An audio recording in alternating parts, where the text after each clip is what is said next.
Hello മക്കളെ, അപ്പോൾ നമ്മൾ +1 സ്റ്റുഡൻസിന് നമ്മുടെ ഓണം എക്സാം ഒരു ഒഫീഷ്യൽ ടൈം ടേബിൾ വെച്ചോ ഒരു കോമൺ ക്വസ്റ്റ്യൻ പേപ്പർ വെച്ചോ ഉണ്ടായ ഒരു എക്സാം ആയിരുന്നില്ല. അതുകൊണ്ട് തന്നെ പലരും വളരെ സില്ലി ആയിട്ടായിരിക്കും ഓണം എക്സാമിനെ അപ്രോച്ച് ചെയ്തിട്ടുണ്ടാവുക.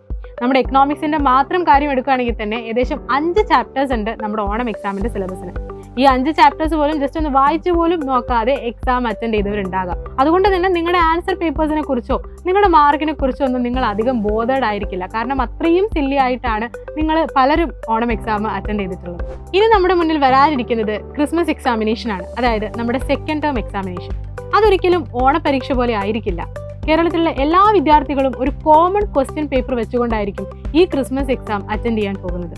ഈ ഓണപരീക്ഷയ്ക്ക് നിങ്ങളുടെ സ്കൂളുകളിൽ നിങ്ങളുടെ ടീച്ചേഴ്സ് സെറ്റ് ചെയ്തിട്ടുള്ള ക്വസ്റ്റ്യൻ പേപ്പറാണ് നിങ്ങൾ കണ്ടിട്ടുള്ളതെങ്കിൽ നമ്മുടെ ക്രിസ്മസ് എക്സാമിനേഷന് ഒരു കോമൺ ക്വസ്റ്റ്യൻ പേപ്പർ വെച്ചുകൊണ്ട് എല്ലാവരും ഒരേ ക്വസ്റ്റ്യൻ പേപ്പറിലാണ് ഈ ഒരു എക്സാം അറ്റൻഡ് ചെയ്യാൻ പോകുന്നത്. ഹയർ സെക്കൻഡറിയിൽ എത്തിയതിനു ശേഷം നിങ്ങൾ ഇതുവരെ ഒരു പബ്ലിക് എക്സാം അറ്റൻഡ് ചെയ്തിട്ടില്ല. അതുകൊണ്ട് തന്നെ ആ ഒരു എക്സാം പാറ്റേൺ എങ്ങനെയാണെന്നും ഏതൊക്കെ ചാപ്റ്റേഴ്സ് ആണ് പഠിക്കേണ്ടത്, ഏതൊക്കെ ചാപ്റ്റേഴ്സിൽ നിന്ന് ഏതൊക്കെ ഭാഗങ്ങളിലാണ് നമ്മൾ കോൺസെൻട്രേറ്റ് ചെയ്യേണ്ടത്, എങ്ങനെയാണ് ക്വസ്റ്റ്യൻസ് വരുന്നത്, അതെങ്ങനെയാണ് അറ്റൻഡ് ചെയ്യുന്നത്, ഇതൊന്നും അറിയാതെയാണ് നിങ്ങൾ ഈ സെക്കൻഡ് ടേം എക്സാമിനേഷൻ അറ്റൻഡ് ചെയ്യാൻ പോകുന്നത്.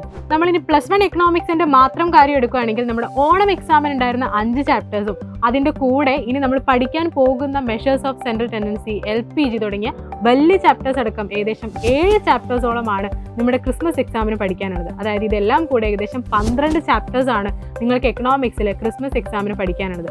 അപ്പോൾ ഇനിയും 2 മാസം ഉണ്ടല്ലോ ക്രിസ്മസ് എക്സാമിന് എന്ന് കരുതി നമ്മൾ ഇരുന്ന് കഴിഞ്ഞാൽ ഈ 12 ചാപ്റ്റേഴ്സും കൂടെ ഒരുമിച്ച് പഠിക്കുക എന്ന് പറയുന്നത് നമുക്ക് ഡിഫിക്കൽട്ട് ടാസ്ക് ആയിരിക്കും. അപ്പോൾ അതിൽ നമ്മുടെ പെർഫോമൻസ് കുറഞ്ഞു കഴിഞ്ഞാൽ അല്ലെങ്കിൽ നന്നായി നിങ്ങൾക്ക് അറ്റൻഡ് ചെയ്യാൻ പറ്റിയിട്ടില്ല എന്നുണ്ടെങ്കിൽ പബ്ലിക് എക്സാം അറ്റൻഡ് ചെയ്യാനുള്ള നിങ്ങളുടെ മൈൻഡ് സെറ്റിനെ വരെ അത് ബാധിച്ചേക്കാം, നിങ്ങളുടെ കോൺഫിഡൻസ് കുറഞ്ഞേക്കാം.